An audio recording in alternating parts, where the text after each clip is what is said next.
Hello everyone, welcome to enlighten learning. So चलिए start करते हैं। Our topic is European Union, EU and EEC, European Economic Community, EC and ECSC. देखिए guys, EEC and EC part है European Union का। So सबसे पहले हमें ये समझना पड़ेगा कि यूरोपियन यूनियन क्या है, वो क्यों बनी और कब बनी।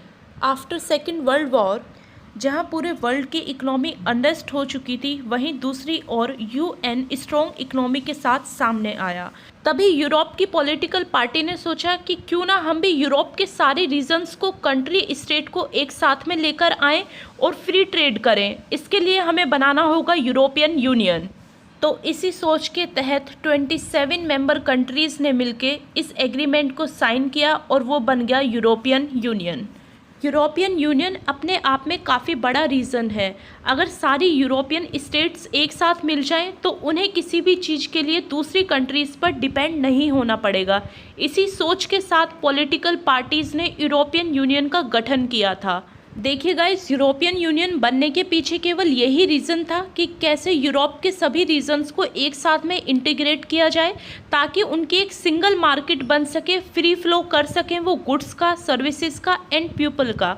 उन्हें अपने ट्रेड के लिए यूके पर डिपेंड ना रहना पड़े, उनकी इकोनॉमी को यूके पे डिपेंड ना रहना पड़े।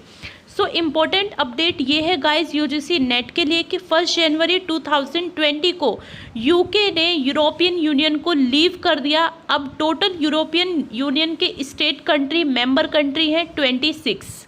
देखिए गाइस, एक्सपेक्टेड है जून 2020 में क्वेश्चन रेज हो कि which country leave European Union. So आपका आंसर होगा UK, United Kingdom. European Union ने अपने अंडर और बॉडीज़ इस्टेब्लिश करी, जिसमें से फर्स्ट थी आपकी ईईसी एंड सेकंड थी आपकी ईसीएससी। चलिए अब वन बाय वन इन दोनों बॉडीज़ के बारे में स्टडी कर लेते हैं। Next one is EEC, European Economic community. ये बॉडी साइन हुई थी आपकी 1957 में। इसे ट्रीटी ऑफ रोम भी बोला जाता है। ट्रीटी ऑफ रोम क्यों बोला जाता है? क्योंकि ईईसी साइन हुई थी रोम में, जिसके नाम पर इसका नाम रखा गया ट्रीटी ऑफ रोम। देखिए गाइस, क्वेश्चन रेज हुआ है लास्ट ईयर्स में कि ट्रीटी ऑफ रोम में कौन सी बॉडी साइन हुई थी। सो आपका आंसर होगा ईईसी, यूरोपियन इकोनॉमिक कम्युनिटी। सो ईईसी बॉडी के एग्जिस्टेंस के पीछे वही रीज़न था जो यूरोपियन यूनियन का था, और वो रीज़न ये था कि फ्री फ्लो हो सके यूरोप के रीजन्स के बीच में, ट्रेड्स का, गुड्स का, सर्विसेज का एंड पीपल्स का। In 1993, Maastricht Treaty gave name European Community to EEC। Most important point है ये। Maastricht Treaty में 1993 में EEC को न्यू नेम मिला और वो नेम था यूरोपियन कम्युनिटी। मीन्स अब EEC किसके नाम से जाना जाता है? यूरोपियन कम्युनिटी के नाम से। EC accept common euro currency in 1 Jan 1999। Again important point बन जाता है आपका। वो पॉइंट ये है कि जितनी भी यूरोपियन यूनियन की मेंबर कंट्रीज़ थी, उन सभी ने यूरो को कॉमन करेंसी के रूप में चुना। मीन्स अब जो भी वो व्यापार करेंगे, जो भी एक्सपोर्ट इंपोर्ट करेंगे, उसमें कॉमन करेंसी होगी और वो करेंसी होगी यूरो।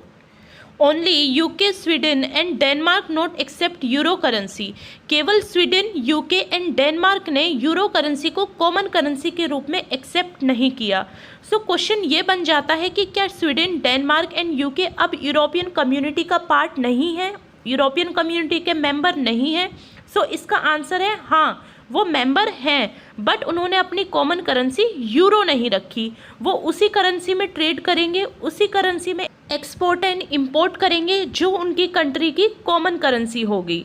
मीन्स वो यूरो को कॉमन करेंसी के रूप में नहीं एक्सेप्ट करते हैं।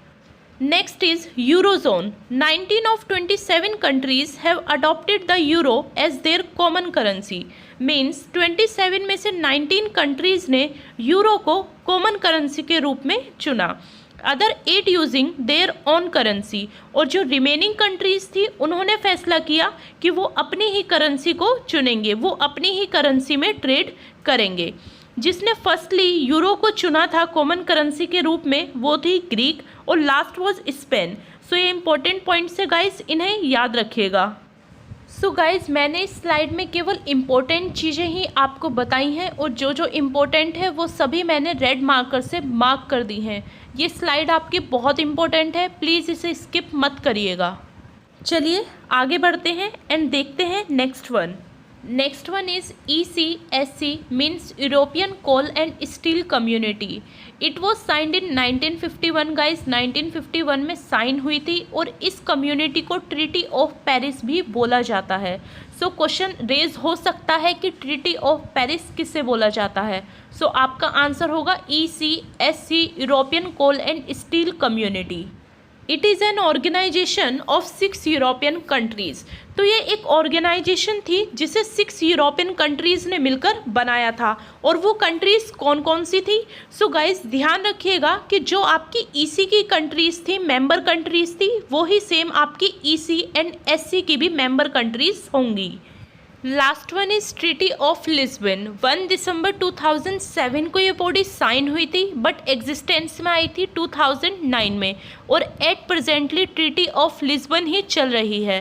सो एक्सपेक्टेड है कि क्वेश्चन रेज हो ये कि अब करंटली कौन सी ट्रीटी चल रही है यूरोपियन यूनियन के तहत और लास्ट ट्रीटी कौन सी थी। सो दोनों ही सिचुएशन में आपका आंसर सेम ही रहेगा, कंफ्यूज मत होइएगा। आंसर है आपका ट्रीटी ऑफ लिस्बन। कब एग्जिस्टेंस में आई थी? 2009 में। ये चीज़ ध्यान रखिएगा गाइस।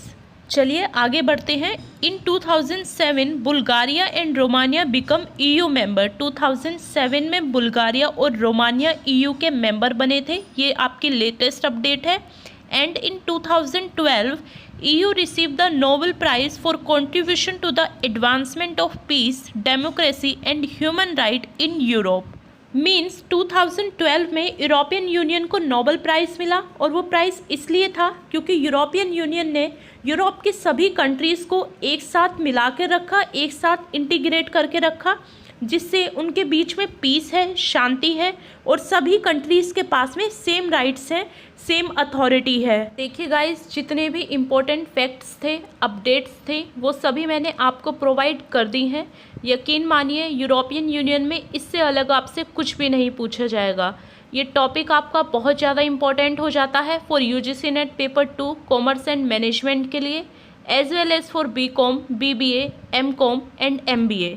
अगर आपको ये वीडियो अच्छी लगी हो, वीडियो का कंटेंट अच्छा लगा हो, so please do like, share and subscribe.